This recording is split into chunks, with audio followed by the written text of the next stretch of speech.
What's going on, guys? Welcome to Journey to the Moon. Ethereum is looking to take over the #1 spot, catching up to Bitcoin in market cap. Today is June 13th, 2017, and as we can see here, there's only an 9 billion difference in market cap. Let me refresh the page here. There it is. Now, as we're looking at the market cap, look at the volume. Ethereum has more volume, has the positive growth. Bitcoin is going down. And I honestly believe, I'm going to go out on I'm going to say a month from now, Ethereum will be a higher market cap.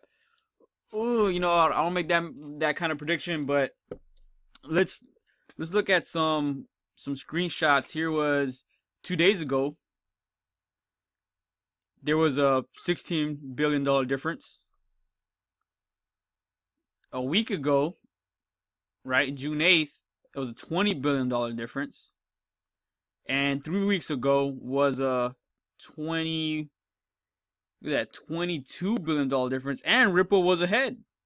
Ripple was ahead of Ethereum 3 weeks ago. So just look at that. Even the volume, it was like a 700 million difference in volume. So fast forward to 3 weeks today, I mean, Ethereum has less than 10 billion, and it's only an 8 billion difference in what's going on. So, what is the flippening?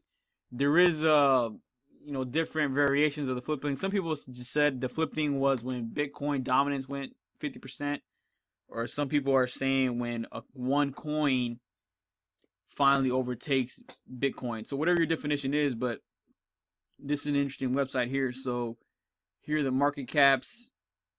Looks at 8 billion right here. Probably refresh the page. But again, the trade volume alone is a big indicator. So Ethereum price closes on, and it did go to 420 earlier in the morning of June 12th.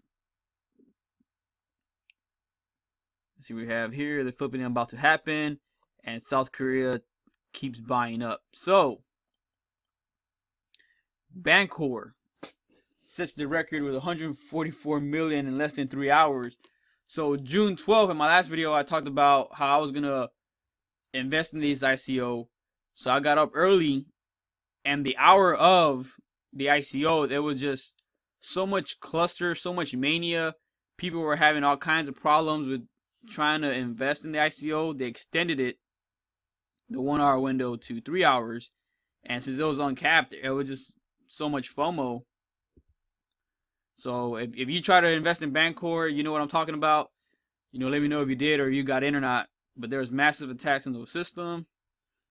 There's a lot of flooding going on. So I was just like, what? I'm not even gonna send my money and possibly lose it, because I was in the Telegram. It was all over Twitter. People just couldn't get in. Just massive attacks. So it was a big cluster, but I guess some people eventually got their tokens, and they extended their time from 1 hour to 3 hours. So people just kept investing money. But it did. I mean, 144 million in 3 hours. But here's the thing, guys.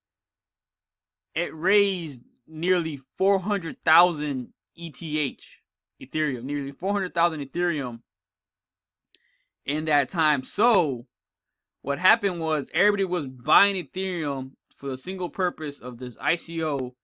And right before the ICO, I bought some coins at a discount because a lot of coins dumped. And it's very interesting, like June 12th, there was a lot of red. There's a lot of red. So I bought some coins at a discount before the ICO. And it's just interesting. I think I just see like so many people sold coins or sold positions for the sole purpose of buying ETH. And it greatly affected the way the coins were positioned. But anyways,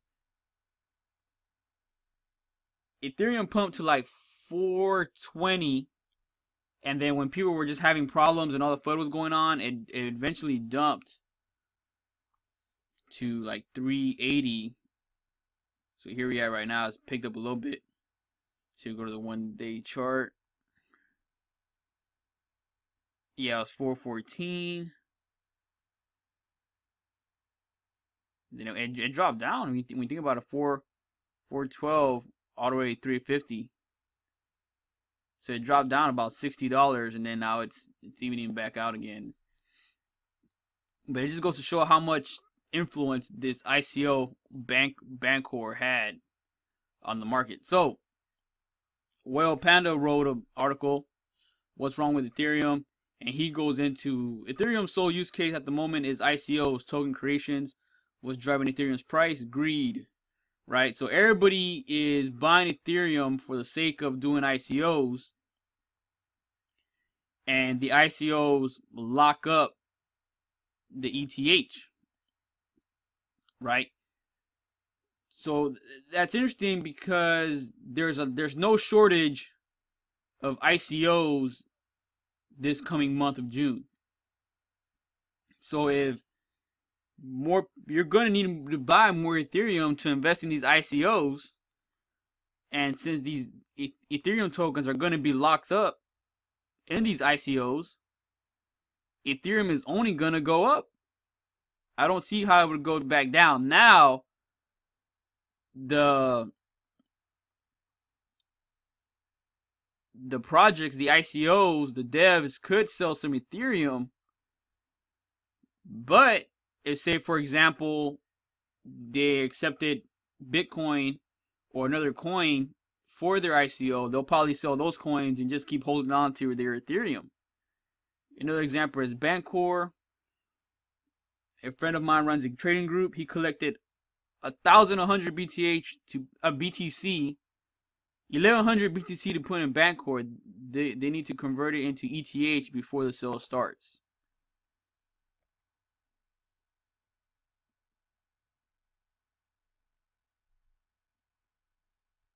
It's very, very interesting to when you realize what's going on. So before the play was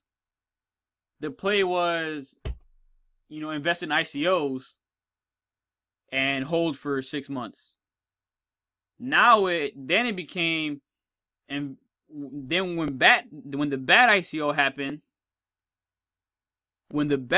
happened, it sold out in like 10 minutes, if that. No one could get in. It's become about the pre-sale, getting the pre-sale before the ICO.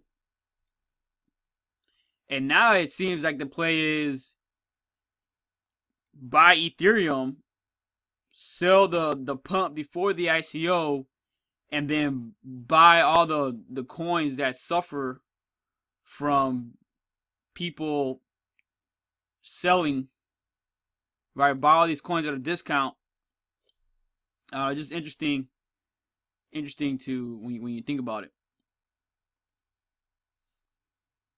Here's a Leon Fu, a guy that I follow. Bitcoin will be eclipsed by another crypto. Buy it now because you'll need it to buy into a successor. That successor appears to be Ethereum. We need to have BTC and ETH today to buy into their successor. So this is going what I'm saying is buy Ethereum because it's eventually going to surpass Bitcoin, right? And then once another technology or coin comes out, you're going to use that Ethereum to go to the new number one. So, but that's an interesting concept, right? Where if you know or you believe Ethereum is going to surpass Bitcoin, you're going to buy it up now because you're saying that it's going to get that 8 billion, 10 billion market cap to surpass Bitcoin. Now, here's another one.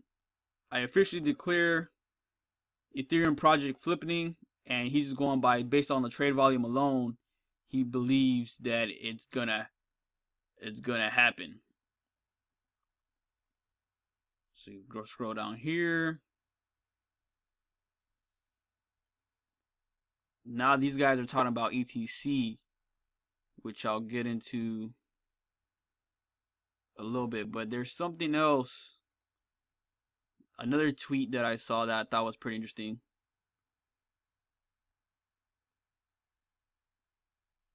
See, it should be on my, I think I retweeted it.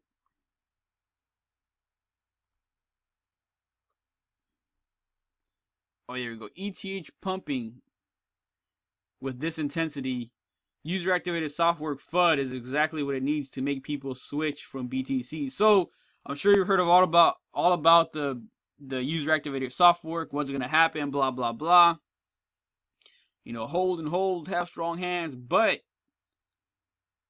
now that I'm thinking about it, and I you know, it was just a thought, but Crypto Medici is kind of confirming for me is the easiest thing you can do is just sell your Bitcoin for Ethereum. Now I know Bitcoin maximums do not like that, but you know, the average man, he's like, you know what, I don't want to deal with all this FUD. I'm just gonna go with Ethereum. There's more ICOs coming, they're gonna pump, and you know what, I was gonna invest in those ICOs anyways. Look at this, Sonum, June 15th. I'm gonna invest in that ICO. I need Ethereum. Why would I hold Bitcoin, right? So I think what's happening is people are just gonna go with the path of least resistance. You know, the path of least resistance, the flipping is going to happen. I'm going to go in Ethereum. I don't care about user activated software, good or bad. I'm going with Ethereum. So I think that's the easiest thing for people to do and just forget about Bitcoin, the path of least resistance. So I find that very interesting. In the trade volume, all these ICOs coming up this month, all these ICOs locking up this Ethereum. And yes, it is. It'll eventually go to proof of stake, or there is mining, but Well Panda does have a point where with all the money or all the ETH tokens these ICOs are bringing in, the mining really can't keep up with the amount of Ethereum these ICOs are bringing in.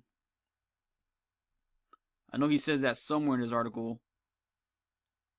Trying to find it here.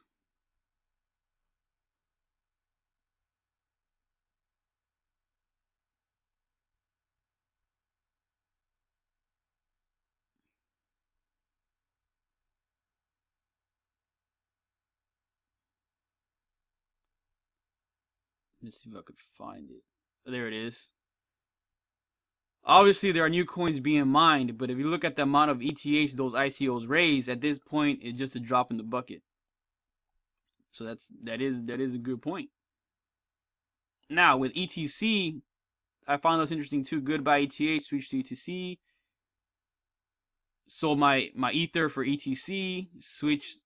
If you have not switched your Ether for ETC already, it's becoming the final hour. You know, so a lot of people are trading their Ether for ETC as they believe ETC is finally going to take off. And they've had enough of Ethereum. And this is also an interesting tweet too. ICOs are coming soon to ETC by the actual official Ethereum Classic Twitter. So we know what ICOs do to Ethereum and the effect they have in the market. So if ICOs are coming to Ethereum Classic, you know, it should be bullish for ETC. So for me, what I'm gonna do now, what I'm gonna do is I'm gonna try to buy up more Ethereum under $400, and I'm gonna try to buy more Ethereum Classic under $20. And then once the flippening happens, which I'll say it'll happen, and I'll just say this time next month it'll flip. That's what I'm gonna say. Once it flips, I'll take profits and I'll probably put it into. I don't know. I mean, it's just so much can happen.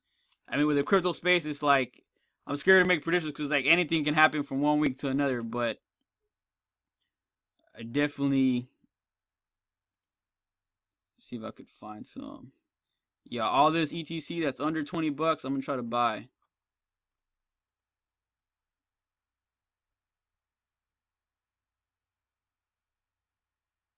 Yeah. So, what do you what do you guys think? Is it gonna flip? You're gonna hold on to your Bitcoin. You're gonna buy some Ethereum. You're gonna invest in ICOs. You can get some Ethereum Classic. Buy, sell, or hold. Let me know what you're gonna do. Until then, I'll see you on the moon.